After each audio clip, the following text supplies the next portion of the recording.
Hello, everybody, and welcome back to Behind That Suits a Critical Look. And we are talking about Dear White People, Chapter 3. Troisième. And something we neglected to mention last episode. Spoiler alert, there's going to be tons of that shit up in this episode, so you should probably watch that before watching this. Well, I guess basically for any of our episodes. But anything. Yeah. It's probably just smart. So yeah, let's talk about Chapter 3. Oh, before that, I'm HSR, this is... your lady friend Bonnie. And yeah, so Chapter 3, we jump on Troy. Yeah, so this is all kind of like what's going on in his life as like all these things are happening at the same time. But what's really cool, just to add to that, is it's almost like every chapter is like the next day almost, or a couple days following the previous one. It takes you back to where it started and then kind of continues. And yeah, and kind of brings the whole story forward a little bit, including the characters that you've been involved with. Just kind of now they're back in the background. So now when you see Lionel, you're like, okay, I know about you. When you see then you're Sam, going to get like maybe his story again, like his perspective. Yeah, it leaves a lot of potential. Seems to be like the format Netflix is jumping on of late, if you catch my drift. I certainly do. Hashtag 13 Reasons Why. Hashtag 13 Reasons Why made me cry. Anyway, so this episode was really cool. I thought it was like usually it takes a couple episodes before you've started following everyone, and it's easier to like kind of remember less, so you can like focus more on what's actually happening. Yeah. But, like, what's good is that it is, like, focusing on, like, one person kind of per episode. And so, but you are, like, gently meeting other people. Right. And so we come into Troy, who is the dean's son. And he's running for student council president.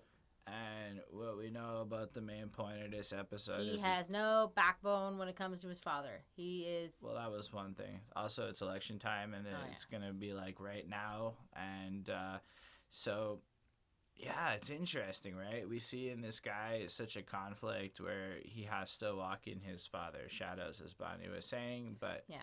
And, like, you even see, like, at one point, he's, like, remembering times where, like, he just couldn't stand up to his father from the past.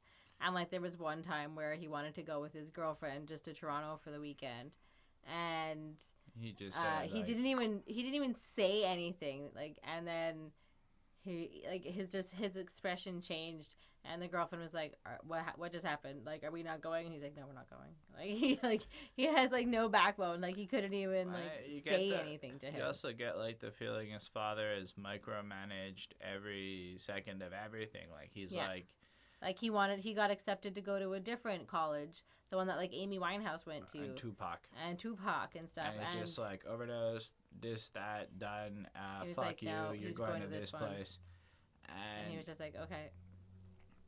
Yeah, I understand where he's coming from. A lot of people don't have a lot of control sometimes, and it's interesting, right? Because it kind of, I guess it's interesting because, frankly, it's so relatable. I mean, if you get past the black people part of the show that's kind of in your face the whole time, it's all of a sudden like I started thinking about my relationship with my dad and the kind of expectations I was under when I was younger and his vision for me and all that kind of shit. And I'm like, I get this show in a moment. The whole point is, dear white people, come on, we're people too, or whatever. And I understand a little bit more where it's coming from, because it's crazy how relatable all this shit is. Like, it's, you know, Hollywood. Just cast the fucking black people into cool roles. Cast anyone. Why not? It all works, man. between that and Aziz. Like I learned from Aziz, yeah. Yeah, Aziz I was going to say, like, you can have two brown people. Anyway, not to sound like some fucking liberal hippies or some shit like that, if any of you guys are on the right and not thinking awful things, it's just, fuck that, man. It's just, go watch this shit and tell me you don't get the same exact emotions being a white person as these people are. Yeah. The same social pressures, the same social breakdown. Now we're with, like, rich, privileged black guy. And yeah. He's just not the white guy this time. And it was totally cool. But it adds the whole extra pressure of what it's like to be that black guy. Yeah. So I don't want to diminish that at all, right? So I get where I relate to it. He has a lot of, like, inner conflicts, and then it just kind of stops. And you start to see, like, all the steps forward, I think, of how fucked up it can be to be him. Like, he's the black candidate. the pressure. Yeah, he stands out. They even say like the other ones like they're all exactly the same, and except this year there's one that's different, and it's like. Yeah, but you know, he's not like ding, like and crystal you just clear. see it almost like his dad parades him around like the token perfect black candidate, like almost like in and of itself. You must be perfect. And he plays the whole thing, and he walks around, and he just seems to be the most sociable guy in the world. Like he panders to like all the groups, any group, and he knows what to say. He made the perfect dumpling. He went to like whatever it was, like the Asian or like Chinese group. He went to like the flawless Spanish to like the Spanish or like the Mexican group, and then he spoke with like the feminists. And the whole time wasn't very impressive. He has to be like, and then you could see how his people, and he won tug of war, and he like went to all the different black groups, right? Had them all wrapped up, like everybody was loving this guy. Yeah. And then Sam calls him on it, and it's like, you know what, you're no different than the rest of them. Yep. And it was interesting just to see that, and it's like, and he was like, what do I have to do to get your vote? And she didn't really have an answer. Oh, she said do something about the satire group who had now posted a super racist cover follow-up to kind of mock why everyone's mad at this party, showing that they don't really get the point. And then it gets really like, he ends up at this like big social light party thing, right? Yeah. And he ends up schmoozing with everyone, and then like the big top white guy, the president, I think he is. Yeah, the president of the university came up, buys him gets him a champagne, and is more or less like, make sure my son is fine after this fucking party, and you get your presidency. Yeah, because he said when you become president. And then we also meet this chick. And then his dad comes and he takes away his champagne. Oh, right. And he's like, you can't have this for another year. So no, just to be perfect. And then drinks it in front of him. Meanwhile, we meet this girl, this lovely older lady, who is with this lesbian. She's not that old. Well, older You're making her than sound him. Older. He's like 18, 19. No, he's 20. She's like maybe 40. Yeah, but older than him. And she's clearly got that like MILF role playing, right? And so we're gonna be all working. She's like real some sort close, of liaison. and she's gonna be working with the president and this and that. And then he gets a text from Coco, who I believe is this girl, and it's like, we should meet or something like that. And he goes, and now keep in mind that this dude's been fucking the next chick, which we neglected, and she scratched up his back to mark her territory, because we know from the previous episode that she's paranoid. She asked Lionel in episode 2 to Not Lionel. No, in episode 2, she asked Lionel to kind of like let her know if anyone else is fucking him. Right. And then in this episode, she like marked him up, and then asked if she was going to be Jackie or Marilyn when he's president.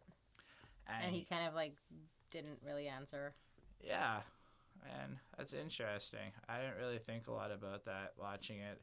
I was really caught up in like his pressure that he's going through. It was kind of like a more fluid, almost filler-ish kind of feel compared to the last 2 episodes in terms of tone. Just, I guess it's a little more typical politician. Well, you're just learning about his story. But it was so typical. It was almost like by the book, exactly the same story as other people within reason. I thought that was really fascinating, actually. Well, it just goes to show that these kinds of things just keep happening. But this is people's lives. It just loops. He kind of like, he gets all tired out and he's like, Dad, I'm fucking tired. I want to go. And he like bounces out of that place and he heads down to this other party where, it's more the black party where he's with his people and everybody's chilling. But he's like texting this Coco person, yo, come over. We're going to go to our secret spot at the boathouse and blah, blah, blah. And he goes down to the secret spot. But in the background, while this is happening, the president's son shows up and is like, bro, I need a social pardon. Right? I think so. Yeah, so he's saying, what do you mean? He's like, I need you to make sure people know that I didn't send the invitations Oh, to right, this right, right. party. Yeah. That's true. That's what happened. I should Uh, remember who it was. and it was, I can't remember his name. It's the son of the president guy, right? Let me see. Do I have that? No. Kurt. So yeah, His name is Kurt. Yeah, so it was Kurt, and you kind of look like he doesn't really want to do it. He's like, you fucked up, man. Whether or not you wanted to throw this party, it was at your house. Like, people and you showed up. chose to do it. And he's like, and if you really... And then he, like, made, like, sort of like a semi-racist remark, I guess. And he also was like, look, why is it if this was at your party, well, I called the cops. And he's like, well, who else is going to be pouring the purple drink? Which, you know, is kind of, implying it's a black thing. Yeah. And really, like, driving home at a blackface party, it's kind of ridiculous, you know? So the thing is he's really trying to drive home in this moment that you planned this shit, and the only reason you didn't do it is because your daddy stopped you for the sake of looking good. Because something else that was kind of overlooked in our conversation is how important the schmoozing at these big end parties that he's attending is to get investors. Yep. The president, the dean, so both the black dude and the white dude here, like the old ones, are running around whoring out anything like, they even can. like one of the guys says, oh, those two seem drunk enough to, like, buy us a new track. Yeah, and like you can just see how the dean dude is playing Troy like a pawn in this game of chess where you have to live this perfect fucking life, honestly, so I can get more money for the school and look cool. And you just see how it's like there's no options or choices, but... And, like, that's why he, like, sneaks smoking weed in, like, the showers in, like, I think it's like a shared shower kind of situation. And he does the old, like, through the fucking toilet paper roll because he thing. doesn't have any escape otherwise. Like, this is his only way, his only moment. Like, when he's, you know, bare and, Plus, like... it just shows he's using dope to cope. Yeah. And so yeah, one of the things that it shows is when he was talking, when it brought up the fact that he had no backbone with his father, one of the things is that it showed he did have backbone in the moment with the blackface party when he got the text saying, we need to deal with this now. And then he made an interesting comment. He's like, do you want me to tell these people what kind of school you really have? And it just goes to show how the administration... Because he was saying that this is really important, and he's like, and he was just like, no, you're being rude. Like, he wasn't even listening to what he had to say. He was just like, you know, whatever it is that you have to say isn't important, but you're just being rude. And, like, I need to get this money here. This is more important than you. And he's like, you know what? You want that money so bad. Let me tell you what's really going on. Let me tell them. And it just goes to show how, like, this administration and schools care a lot more about securing additional dollar signs than to actually look into or validate some of the problems that may be existing inside of their own campuses. So if the fact is blackface parties exist in North America and nobody really does anything about it, there's no consequences, there's no punishment, especially because the guy who threw the party is the president's son. And now, you know, Troy's getting elected on the condition that he pardons this motherfucker, right? Yeah. It's a very confusing situation for this young man, I can imagine. So he's got his girlfriend who wants to be his girlfriend, but it's really just his fuck friend. And he's at this party. He's just kind of at a free-for-all at this point. Yeah, and he's just trying to cope. And he's at the party. He just has the confrontation with the president's son being like, okay, pardon me. And then he goes off to the back, and we find out MILF lady's coming down, and they've been fucking for ages. Yeah. Right? Like, clearly he was a minor when they started, is the impression they get. Like, it goes way back. Okay. I might be alluding, but... I'm not sure about that, but, like, but yeah, they definitely, they have, like, some sort of, like, it was some, history. Like, anniversary or some 2 years was alluded to, so let's say at least 18. Oh, yeah. And, so they're no strangers to each other, and she's clearly... And then they start having some, like, hot sex. And they're doing their thing in the boathouse. And you can honestly tell... Sounded like you said butt house. And she, like, notices the scratches on the back, and she's like, I remember when I played these games marking my territory. Like, she's just going to claim this shit regardless. Yeah, she doesn't care. She doesn't care about you. And he honestly didn't really look like he wanted to do it until she boosted his ego. It was really weird. It was like he was sitting there. She got all naked. She got in his face. And then she just said a couple of trigger words, and he just got up and took her. And I was like, that was crazy. Yeah. That's some high-level manipulation, this poor fool. And then he's fucking her, blah, blah, blah. But that's what he's used to it, I guess. Yeah. Like with his dad. Like, he's very submissive, clearly. And then the next morning comes, and we find out that random... He's in the bathroom smoking weed again. And then we find out that the random guy who said, I want to fly the other night, the guy who kept calling him Trollbama, this random fucker, he got real loaded. He wanted to see if he could fly. Not the part I was thinking of. Oh. Yeah, but no. Keep going. That was what happened. No, you keep going. Yeah, anyway, so that was just after they're fucking, right? In case there's some confusion here. And the next day, at the very end of the episode, we find out Trollbama guy died. Because he tried to fly and he couldn't fly. But what's more interesting is they were fucking, they overslept, they were there, and they walked out and they're all bamboozled, and nobody gave a shit that they were together, right? Like, nobody cared at all. But at the exact same time as this is happening, he had just been elected president. Really? He got a text message that was like, congratulations, you won, from his dad. I missed that. And so then they're outside and he's dead. And then to make matters worse, and everyone's like, okay, yeah, we're here for the dead guy thing. That's why this all makes sense. She's a lesbian. I'm like, shut up. Nobody cares.